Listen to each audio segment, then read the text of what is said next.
ke kiri, ke kanan dan sebagainya kan. Okay, so jadi tak apalah, Cik Yus tolong explain balik apa yang dia cakapkan. Sebab apa, nampak apa yang dia cakapkan ustaz tu tak salah Cik Yus difahamkan nama dia Turki. Okay, tak apalah, faham-faham je lah. Ustaz Turki. Habis tu? Kan Ustaz Turki. Dia duduk kat Turki. Oh, duduk kat Turki. Okey lah, Cik Yus tak kenal orang ni. Lepas tu difahamkan ada pula Muslim kata nak kena saman 1 bilion. Okey, pasal tak kenal, pasal minta maaf lah ustaz yang duduk kat Turki tu. Cik Yus minta maaf lah. Bukan kata apa-apa. Memang Cik Yus tak kenal langsung. Okey, tapi tak apalah, ustaz saya panggil ustaz lah, menghormati ustaz. Okey. Okey, kita sambung berkenaan dengan mungkin yang tadi ni. Okey, pertama ustaz ada menyentuh bab Kaabah. Okey, iaitu pertama sekali ustaz ada sebut berkenaan dengan Cik Yus bertanya pada orang yang bukan berkelayakan, kononnya hanya pakai kopiah, tapi dia punya taraf dia tu orang biasa-biasa yang tak berilmu. Ustaz, untuk makluman ustaz, Cik Yus ni daripada sekolah agama dan Cik Yus bertanyakan pada ustaz yang mengajar di sekolah tu. Jadi bermaksud je ustaz yang Cik Yus tanya ni adalah berkelayakan. Okey, dia orang pun belajar jauh. Bukan ustaz saja yang pergi duduk kat Turki belajar kat sana. Dia orang ni pun semua ada kelayakan daripada Al-Azhar dan sebagainya. So jadi dia orang ni, okey, maksud dia ilmu pun saya pun tak tahulah. Okey, ilmu pun macam ustaz jugalah. So jadi ustaz bila merendahkan orang lain, itu tak cantik ustaz. Ni Cik Yus nak bagi tahu, Cik Yus nasihatkan jangan merendah-rendahkan orang. Itu tak baik ustaz. Alright. Seterusnya Cik Yus nak sentuh bab Kaabah tadi ni. Ustaz ada sebut bahawa orang Islam ni tak menyembah Kaabah, tetapi hakikatnya Kaabah itulah yang ustaz dan orang yang Muslim-Muslim lain sujud. Jadi Cik Yus nak tanya, sujud ustaz dan Muslim yang lain, kepala ustaz tadi tu jatuh kepada apa? Kaabah adalah barang ataupun bahan ataupun binaan yang disujud. Jelas kat situ. Kaabah disujud. Okey, ianya bertentangan dengan arahan Allah Ta'ala yang mana Allah Ta'ala kata jangan menyembah berhala. Kaabah tadi tu apa, ustaz? Dia adalah bangunan. Okey, walaupun ustaz cuba menafikan bahawa ustaz menyembah Allah, tetapi hakikat dia apa ustaz? Ustaz tetap sembah pada Kaabah. Dan Kaabah itu jugalah yang ustaz pusing sebanyak 7 kali. Kenapa ustaz pusing 7 kali ustaz? Arahan Allah juga kan?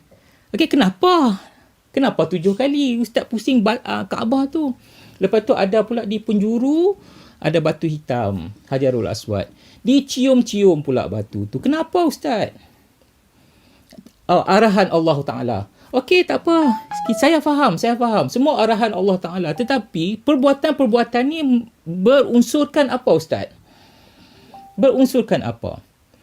Bukankah semuanya berunsurkan kepada penyembahan berhala, ustaz? Jelas kat situ. So, jadi kat mana penafian ustaz bahawa ustaz tak menyembah berhala? Okey? Ustaz mengatakan jika Kaabah tu tak wujud, maka sembahyang umat Islam tetap pada yang satu. Itu saya faham ustaz, kalau Kaabah tu tak wujud. Saya faham benda tu. Okey, sebab apa? Jika Kaabah tak wujud. Sekarang masalahnya ialah Kaabah itu tetap wujud. Okey? Kaabah tu wujud. Dan Kaabah ni wujud sejak dulu, sebelum Islam wujud lagi. Okey? Dan Kaabah ini dikelilingi oleh 360 berhala pada masa itu. Merupakan pusat penyembahan berhala yang antara yang terbesar pada suatu ketika dahulu. So, tempat itu adalah pusat penyembahan berhala, ustaz. Alright? Mungkin ustaz terlepas pandang. Ustaz tak, dalam surah, surah Al-Araf, ayat 191 yang berbunyi, apakah mereka mempersekutukan Allah dengan berhala-berhala yang tak dapat menciptakan sesuatu pun, sedangkan berhala-berhala itu sendiri buatan orang. Buatan orang. Kaabah tu apa, ustaz? Bukankah buatan tangan manusia, ustaz? So, jadi Kaabah ni adalah tergolong di dalam golongan berhala yang bernama nusyuk. Ustaz pilih refer balik. Okey. Seterusnya, saya nak sentuh bab solat. Ini yang topik paling cantik sekali, yang paling saya suka. Okey. Saya dah pernah sebut sebelum ni dalam video tu, yang mana kalau setakat ayat aqimis solah, saya dah Cik Yus dah sebut dah sebelum ni bahawa ayat-ayat macam ni pun Cik Yus dah ada dah. So jadi dalam surah Isra yang Ustaz bagi tu, surah Isra ayat 77, ayat tu bermula dengan aqimis solah. So bermaksud dia Cik Yus dah ada ayat ni. Jadi Ustaz tak payahlah nak bagi perkara yang Cik Yus dah ada. Alright? Okey, tak apa. Cik Yus tolong huraikan. Alright? Dalam surah Al-Isra, ayat yang ke-77, ayat 77, yang mana Ustaz ada sebut lah, bab yang mana ayat ni, jika kita tengok balik, alright? Kita tengok balik, hang on. Ianya berbunyi macam ni. Dirikanlah olehmu sembahyang ketika gelincir matahari hingga waktu gelap malam, dan dirikanlah sembahyang subuh. Sesungguhnya sembahyang subuh itu adalah disaksikan keistimewaannya. Ayat tu jelas Ustaz. 2 waktu sahaja kat situ. Dia bukan 5 waktu Ustaz. Macam Ustaz cakap dalam video Ustaz. Tak ada kat situ 5 waktu. Dia kata kat situ, dirikanlah olehmu sembahyang ketika gelincir matahari, hingga waktu gelap malam. So maksud dia itu adalah isyak, gelap malam. Dan sembahyang subuh. So subuh. Sesungguhnya sembahyang subuh itu adalah disaksikan keistimewaannya. Dalam ayat ni hanya mention 2 waktu saja, isyak dan subuh. Tapi Ustaz cuba spin, mengatakan 5 waktu di situ. Yang mana Ustaz memetik ila ghasaqil lail. Yang mana daripada situ Ustaz cuba mengkaitkan dengan solat Zuhur. Bab solat Zuhur ni Ustaz, minta Ustaz tolong tengok balik dalam kamus. Zuhur, Lohor, Zuhur, semua sama Ustaz. Semua sama. Solat yang sama.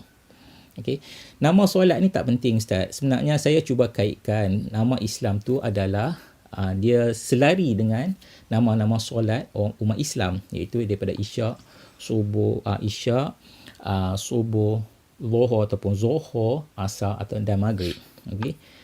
Itu saya cuma kaitkan. Nama-nama sembahyang tadi ada terdapat di dalam perkataan Islam tu.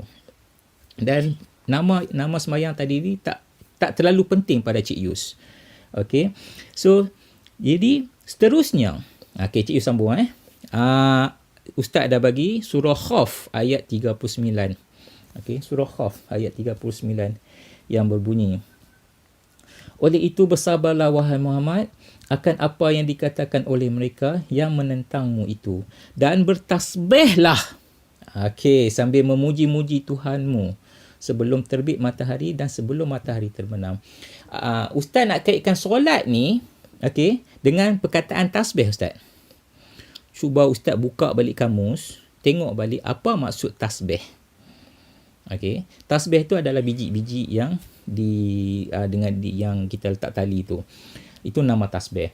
Kalau bertasbih maksudnya kita memuji-muji. Bila memuji-muji, bertasbih tak bermaksud bersembahyang. Dan bersembahyang tak bermaksud bertasbih.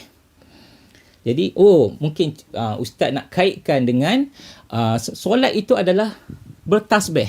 Sebab apa? Di dalam solat membaca ayat-ayat Al-Quran, di mana umat Islam berfahaman. Apabila membaca ayat-ayat Al-Quran, itulah namanya memuji-muji Tuhan. Cik Yus nak tanya balik. Jika ayat Al-Quran, perangilah orang-orang yang tidak beriman. Yang mana dengan jelas kat sini, Allah menyuruh orang-orang beriman berperang, membunuh orang. Apakah ini bertasbih namanya Ustaz? Ini ayat ni bertasbih. So jadi bertentangan. Bertentangan apabila mengatakan ayat-ayat Al-Quran ini apabila dibacakan bertasbih. Okey, sebab apa? Bila kata ayat itu perangilah orang-orang yang tidak beriman. Maksud dia ayat ni suruh Muslim membunuh orang yang bukan Islam. Membunuh adalah perbuatan yang tak baik, Ustaz. Takkan itu berzikir. So jadi bila dikaitkan dengan tasbih ni tadi, Cik Yus boleh kaitkan yang mana tasbih ni tadi bukan bersembahyang dan bersembahyang bukan bertasbih. Tak sama, Ustaz. Okey. Cik Yus nak bagi contoh lagi. Jika seseorang itu duduk di dalam surau ke masjid ke ataupun di rumah dia pegang biji-biji tasbih tu, dia duduk memuji-muji, dia duduk berzikir, dia duduk bertasbih. Apakah dia bersembahyang, Ustaz? Tak kan? Sebab apa? Dia tengah bertasbih. Dia memuji-muji nama Tuhan dia. Okey, right. So bermaksud dia kat sini, orang tu dia berzikir. Bila dia berzikir, dia duduk berzikir, dia tengah bertawaduk dan sebagainya, itu tak bermakna dia tengah bersembahyang, Ustaz. So jadi tanggapan Ustaz, ayat Ustaz mengatakan bertasbih itu adalah solat, adalah salah sama sekali, Ustaz. Sama sekali salah. Dan seterusnya, Ustaz menyentuh bab ayat surah Hud 114. Okey, yang berbunyi, dan dirikanlah sembahyang wahai Muhammad, engkau dan umatmu pada dua bahagian siang, pagi dan petang. So kalau dah pagi, subuh, petang adalah asar. Dan pada waktu-waktu yang berhampiran dengannya dari waktu malam, iaitu maghrib.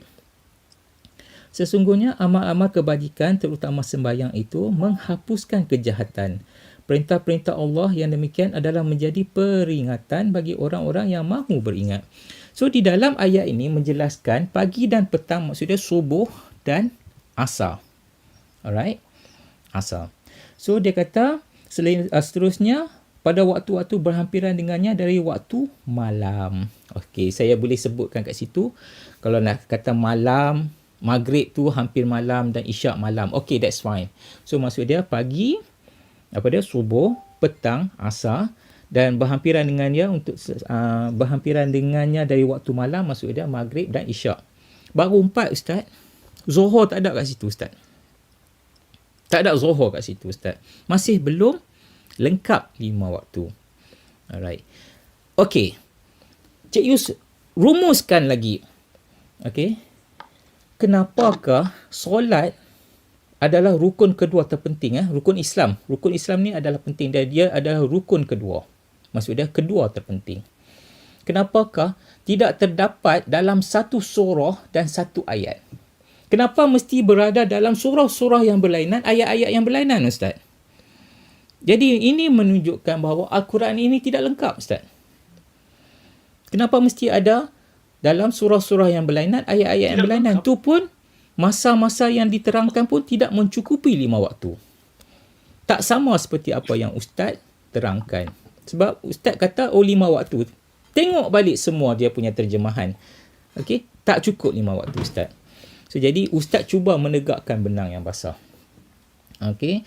Jadi namun kalau Ustaz tengok balik video Cik Yus yang sebelum ni, masa tadi tu, okey, subuh, Zuhur, Asar, Maghrib, Isyak. Yes, memang Cik Yus sebut bab masa. Okey. Sebab Cik Yus pun ada sebut, jangan bagi ayat dalil dirikan solat. Sebab Cik Yus ada. Surah Isra' 77, Cik Yus ada. Namun, bila Ustaz tengok balik dalam video Cik Yus, apa yang Cik Yus tekankan? Cik Yus tekankan, kenapakah solat ini dilakukan pada masa-masa ini? Ini yang Cik Yus tekankan. Kenapa isyak dilakukan sebelah malam di antara 8 malam dan ke atas? Kenapa subuh diadakan solat ini sebelum pukul 7? Iaitu sebelum terbit fajar. Kenapakah Zuhur diadakan solat ni pada di antara 1 hingga 2 petang macam tu? Mungkin 2 lebih ke apa. Lebih kurang macam tu lah. Di antara 1 hingga 3 lah. 3 petang senang. Di antara. Dan kenapakah solat asar diadakan pukul 4 dan ke atas sebelum maghrib? Kenapa? Ini persoalan Cik Yus. Sebab ini ajaran Allah. Bila ajaran Allah menyuruh umat Islam mengerjakan solat 5 waktu pada masa-masa tertentu dan kenapakah solat ini diadakan. Itu yang perlu Allah ceritakan di dalam Al-Quran. Atas sebab apa? Sebab tu Cik Yus kata, jangan hanya beri dalil, dirikanlah solat. Cik Yus ada ayat ni. Bukan tak ada, Cik Yus ada. Bukan Cik Yus tak baca, Cik Yus baca. Bukan Cik Yus tak tengok seperti Ustaz tuduh, oh, tak faham, tak tengok dan sebagainya. Salah Ustaz. Ustaz jangan memandang rendah pada saya lah. Tak baik Ustaz. Memang, okey, mungkin Ustaz lebih berpengalaman, ilmu banyak pada saya. Saya tak menafikan benda tu. Masing-masing punya ilmu. Okey. Namun, Ustaz kena tengok balik apa yang saya persoalkan. Kenapa solat-solat ini diadakan? Sebab itu, saya kaitkan dengan Bible.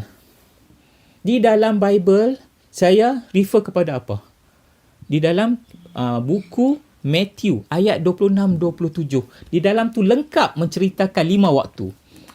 Bersambung Ustaz. Satu buku, Matthew 26, disambung ke 27. Dalam tu ada 5 waktu kat situ. Kenapa umat Islam bersembayang? Tetapi kalau refer balik pada Al-Quran, Ustaz bagi Isra, Ustaz bagi surah Al-Khaf, Ustaz bagi surah Al-Hud. 3 surah yang berlainan, ayat yang berlainan, tak bersambungan. Nampak tak? Bagaimana perbezaan Bible dan Quran? Yang mana yang lebih lengkap sekarang ni? Yang mana lebih perfect? Saya nak cakap. Kalau berbanding Quran. Quran tadi Ustaz bagi 3 surah yang berlainan, ayat-ayat yang berlainan. Tetapi saya bagi di dalam Bible satu buku. Okey, dia ada 2 chapter. Iaitu buku Matthew chapter 26, chapter 27. Bersambung Ustaz. Kat dalam tu ada 5 waktu dia. Nampak tak macam mana saya refer? So, dan pada Matthew 26 dan 27 tu diceritakan kenapa. Tapi ayat Quran tadi ni tak diceritakan kenapa. Cuma dirikan solah. Pagi, petang, malam, itu. Dirikan solah. That's it. Dirikan solah. Yes, dirikan solah. Tapi kenapa Ustaz? Kenapa didirikan solat pada masa tu? Itu kita nak tahu. Okay? Okay. So, jadi, apa yang Ustaz terangkan tadi itu, nak menunjukkan bahawa saya ni lemah adalah tidak bertepatan. Tengok balik video saya. Tengok balik dan refer balik benda tu. Okey, yang ketiga pasal Isra' dan Mi'raj. Ustaz, kalau nak bagi saksi pun bagilah saksi yang manusia yang berada di bumi, Ustaz. Itu baru nama saksi. Kalau seseorang yang berada di langit, okey, yang berada di langit, bagaimanakah orang tu nak menjadi saksi, Ustaz? Ustaz bagi saksi dia adalah Nabi Isa. Nabi Isa berada di, atas kefahaman orang Islam. Nabi Isa sekarang ni berada di atas lah. Di langit, di syurga kemungkinannya. Seperti kefahaman orang Islam. Bagaimana Nabi Isa menjadi saksi kepada manusia di bumi ni, Ustaz? Macam mana Nabi Isa nak menceritakan pada manusia-manusia di bumi bahawa dia bersaksi Nabi Muhammad. Menghormati apa yang Ustaz minta lah. Saya bercakap Nabi Muhammad. Kalau nak panjang pun boleh, Nabi Muhammad sallallahu alaihi wasallam. Tak ada masalah, saya boleh cakap. Nabi Muhammad diisrakan ke langit. Itu untuk menerima solat. Kenapa Ustaz bagi Nabi Isa, Ustaz? Jika ni contohlah, contoh Cik Yu sendiri. Cik Yu ni sebagai contoh, ni jangan marah. Ni Cik Yu bagi contoh, bagi semua senang faham. Kalau tidak Cik Yu tak bagi contoh macam ni, orang tak faham. Jika Cik Yu sendiri, ni sebagai contoh, diisrakan naik ke langit. Nabi Isa tengok Cik Yu naik ke langit. Lepas tu Cik Yu turun balik ke bumi, kononnya Cik Yu cerita ke orang. Cik Yu naik atas langit apa semua. Siapa nak percaya cakap Cik Yu sekarang ni? Ada orang nak percaya? Ada orang nak percaya ke? Cik Yu cakap, Nabi Isa bersaksi Cik Yu naik ke langit tadi. Malam tadi ke, malam kemarin ke, macam tu lah. Ada orang nak percaya ke? Itu maksud saksi ni, janganlah bagi orang yang tak ada kat bumi, Ustaz. Bagi, kata apa, bagi cerdik sikit lah kalau nak bagi saksi tu pun. Macam tu lah, kata apa. Bagi, kata apa, logical tu bagi cantik sikit lah, Ustaz. Cik Yu bukan nak merendah-rendahkan, tapi jawapan Ustaz Nabi Isa. Aduh, tak kena lah, tak cantik lah Ustaz jawapan tu. Okey, berkenaan dengan hadis, Ustaz mengatakan masa Cik Yus refer kepada hadis, Cik Yus sebut nama hadis, Mutiara Hadis 2002 jilid 3 nombor 152. Cik Yus sebut in detail rujukan mana yang Cik Yus ambil.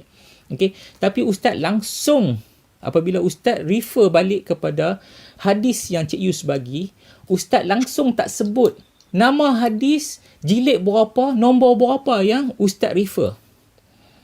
Tiba-tiba Ustaz kata, oh tak boleh dipercayai. Oh, Ustaz dah buat reference, okey, dan bila tengok balik apa yang ayat yang Cik Yus bagi, okey, tak boleh pakai benda ni. Ustaz refer hadis apa? Jilid yang keberapa? Nombor yang keberapa?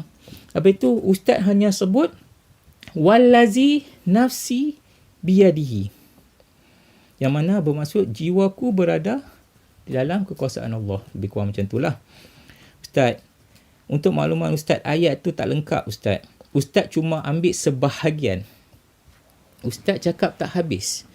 Ayat tu di dalam Mutiara Hadis ni, okey, yang saya bagi reference tu, ayat yang sebenar ialah wallazi nafsi biyadihi Isa bin Maryam. Ayat dia lengkap, panjang Ustaz. Ayat dia panjang, tapi Ustaz ambil setengah ya. Kenapa Ustaz tak ambil yang belakang tu? Kenapa Ustaz tak ambil Isa bin Maryam? Itulah ayat Nabi Muhammad SAW, dia sebut benda tu. Nafsi biyadihi Isa bin Maryam. Yang bermaksud bahawa nafas hidupku ada di dalam Isa, putra Maryam.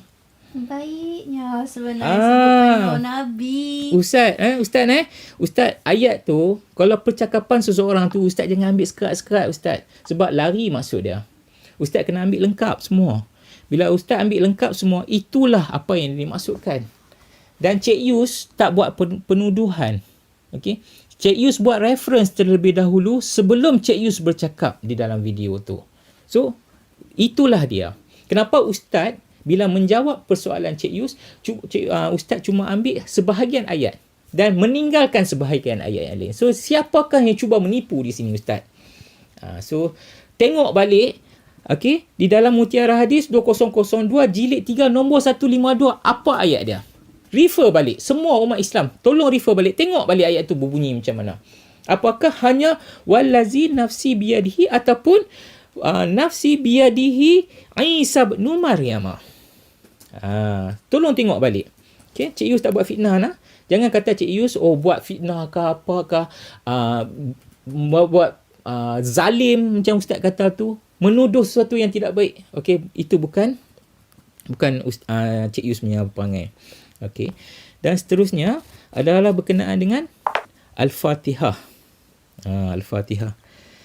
Okey, yang mana Ustaz sebut kekal ke jalan Islam, agama batil ataupun dah ada hidayah kepada yang lebih cerah. Ustaz, ayat tu jelas ayat tu mengatakan, okey? Ayat tu jelas mengatakan apa? Tunjukkanlah kami jalan yang benar. Jalan yang benar Ustaz. Direct kat situ dia berbunyi macam tu. Tunjukkanlah kami jalan yang benar.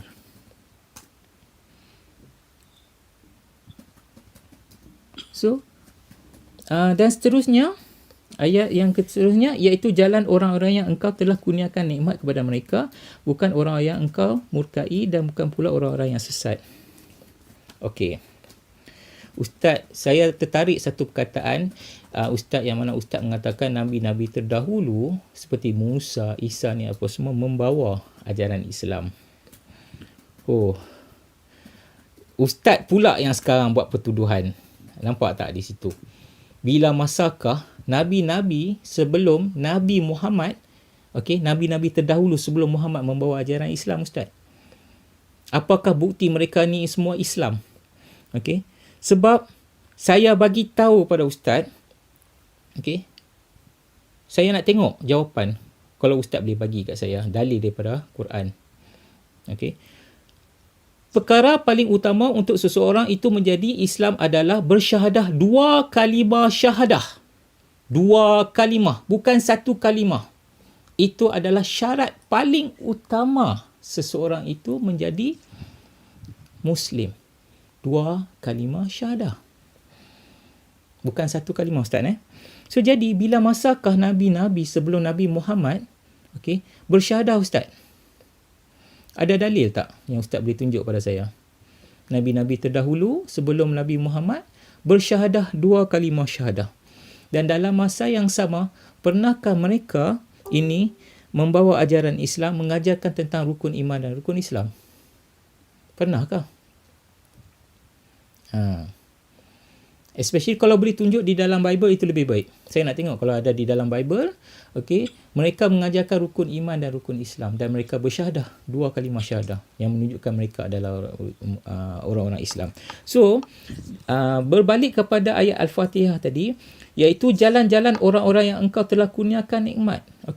Maksud dia kat sini, mereka ini Nabi-Nabi sebelum Nabi Muhammad SAW, mereka ni memang berada di dalam kenikmatan sebab mereka beriman kepada Tuhan yang benar, bukan pada Allah. Mereka beriman pada Tuhan yang benar. Memang mereka menerima nikmat, jalan yang benar. Seperti saya cakap tadi, macam dalam video saya sebelum ni. Namun, umat-umat Islam berada di jalan yang tak betul, meminta untuk ditunjukkan jalan yang lurus agar sama dengan Nabi-Nabi sebelum Muhammad yang bukan beragama Islam. Sebab mereka ini beriman kepada Tuhan yang benar. Mereka bukan beragama Islam. Mereka tidak beriman kepada Allah. Sebab Ustaz buat pertuduhan bahawa mereka ni Islam. Di manakah mereka bersyahadah? Di manakah mereka mengajarkan tentang rukun iman dan rukun Islam? Dapat Ustaz tunjuk dalil pada saya? Jadi kat sini, mereka bukan Islam. Mereka memang berada di jalan yang benar, menerima nikmat-nikmat. So, jadi umat-umat Islam berdoa kepada Tuhan orang Islam untuk diberikan jalan yang benar. Maksud dia, jalan orang-orang yang menerima nikmat, orang lain. Nampak tak di situ? Ini saya, Cik Yus tolong ulah. Apa maksud surah Al-Fatihah tu? Jelas kat situ, ayat tu berbunyi, tunjukkanlah kami jalan-jalan orang yang tunjukkanlah kami jalan yang lurus. Bermaksud dia apa? 17 kali bercakap, Ustaz. Bermaksud dari sini, umat Islam berada di jalan yang tak betul. So, jelas kat situ. Jadi, jika seseorang itu berada di jalan yang betul, dia takkan meminta berada di jalan yang betul. Jika dia berdosa, dia memohon maaf. Jika dia dah mendapat hidayah, dia dah berada di terang, di cahaya yang terang.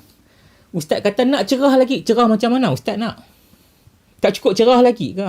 Jalan yang terang, jalan yang dah diterangi cahaya, Ustaz. Dia tak perlu untuk lagi terang Ustaz. Sebab dah terang. Kita tak perlu kepada, dia ada malap, lepas tu lebih terang sikit, lagi terang. Ada pula peringkat-peringkat cahaya ke Ustaz? Ustaz bawa ajaran yang macam mana ni Ustaz? Nampak tak di situ? Tak nak tambah sikit. Boleh tambah. Tak nak tambah sikit. Macam dalam Matthew 6:7. Nak baca sikit lah Ustaz. Kita ada tertulis kat dalam ni. Lagi pula dalam doamu itu janganlah kamu bertele-tele seperti kebiasaan orang yang tidak mengenal Tuhan. Mereka menyangka bahawa kerana banyaknya kata-kata doa itu akan dimakbulkan. Jadi 17 kali tu dah bukan sikit dah Ustaz. Nampak Ustaz? Jadi tolong faham Ustaz kat situ. Berteling-teling. Berulang-ulang. Bercakap, minta berkali-kali. Bukan teling. Kalau teling tu kepala ke tepi dah. Ini bertele-tele. Bertele-tele. Ataupun senang kata macam berulang-ulang. Berulang-ulang lah. Berulang-ulang. Jadi kalau Cik Yus nak cakap, apakah satu Tuhan yang dikatakan maha berkuasa, maha mendengar, maha mengetahui, tak mengetahui langsung hati, budi hamba dia Sehingga 17 kali meminta perkara yang sama Ustaz setiap hari. Hari ini 17 kali, besok 17 kali, lusa 17 kali. Kalau 1 tahun 365 hari, kalilah Ustaz, dah berapa banyak kali dah Ustaz duk minta. Takkanlah, ni Cik Yus nak cakap, takkanlah macam tu Ustaz. Kan? Tu yang kata berulang-ulang. Apakah satu Tuhan tak boleh memahami benda tu? Sehingga hamba dia terpaksa minta berkali-kali benda tu. So kita fikir secara lebih meluas Ustaz. Okey. Kita jangan hanya fikir di dalam kelompok yang kecil. Okey, macam tadi, cahaya tadi, nak lebih terang. Terang macam mana yang Ustaz nak, Ustaz? Adakah cahaya tadi ni dia ada peringkat malap, terang sikit, lebih terang, spotlight pula ke? Macam tu ke Ustaz? Okey. Apabila macam Jesus menceritakan, okey, dia membawa air kehidupan, okey, yang mana siapa yang meminum air ni, okey, dia akan kekal. Okey, dia takkan dahaga lagi, dan air itu seperti mata air yang sentiasa memancar-mancar, okey, kepada kehidupan abadi. Dan Jesus juga menyatakan dia adalah terang cahaya. Dia tak kata dia cahaya yang perlu lagi terang. So sesiapa yang beriman kepada Jesus, dia dah menerima terang cahaya itu. So kami tak perlu untuk minta untuk lebih terang Ustaz. So berbeza ajaran Allah dan ajaran Jesus. Okay. Saya menjawab semua persoalan. Maksud saya bukan persoalan. Jawapan Ustaz terhadap soalan saya, dan saya rumuskan balik apa yang Ustaz jawab. Jadi di sini menunjukkan bahawa apa yang Ustaz jawab tadi untuk soalan saya hanya semata-mata untuk melepaskan batuk di tangga. Tidak betul-betul menjawab persoalan saya. Sebab soalan tadi kenapa? Okey, terang cahaya tadi tu. Okey, minta lagi terang. Kaabah tadi tu jelas. Kaabah tu apa? Okey. Kiblat. Yes, kiblat. Okey. Dan Isra' Mi'raj Ustaz bagi Nabi Isa sebagai saksi. Lepas tu hadis Ustaz ambil ayat sekerat daripada ayat yang panjang. Nampaknya Ustaz cuba, okey, memutar belikkan keadaan. Ustaz tidak menerangkan dengan selengkap-lengkapnya, tetapi Ustaz cuba membenarkan sesuatu yang tak betul. Okey, itu yang saya nampak benda ni. Jadi saya akan tengok macam mana feedback. So untuk itu saya habiskan di sini dan berharap Ustaz dapat menerima. Saya pun kalau Ustaz nak, saya pun boleh tunjuk kat Ustaz jalan yang benar. Macam Ustaz kata, okey, minta saya boleh kembali kepada Islam kononnya, Ustaz nak tunjuk saya jalan yang benar. Okey. Sedangkan dalam Al-Fatihah Ustaz tadi tu pun Ustaz cuba clarify. Saya clarify lagi tinggi, lagi dalam daripada Ustaz clarify. So kat sini saya pun boleh bercakap perkara yang sama macam mana Ustaz. Okey, untuk itu saya sudahi di sini. Saya stop di sini dan saya akan